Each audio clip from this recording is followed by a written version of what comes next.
Tunaweza ongea kidogo kabla utoke? Ulikuwa unataka aje? Sasa kuna kitu moja tu inanisumbua, ndio nilikuwa nataka tuongee. Sema haraka. Sasa saa hii mapenzi yetu imenoga kunoga, imenoiga kabisa.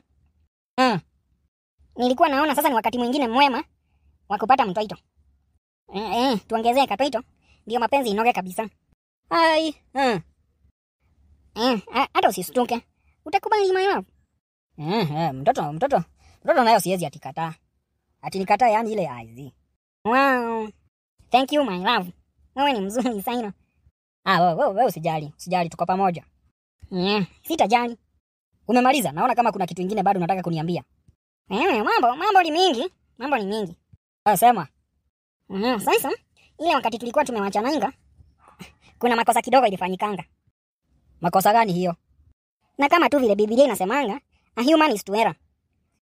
Hai we, hiyo sio Biblia inasemanga hivyo. Anyway niambie.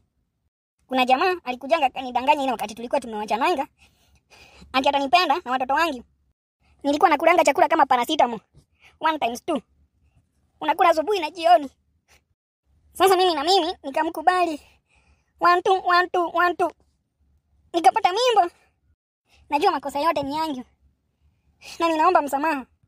Aya, so as we speak uko na mimba? Niko nayo. Wewe.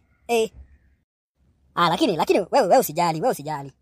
Mimi nitachukulia tu kutoka hapo. Sikuwa na wasiwasi. Haya. Gani really? Wewe usijali. Iko na miezi ngapi? Iko 4 sasa. Usijali. Hizo zingine 5 zimebaki ni zangu. Wow. Guy.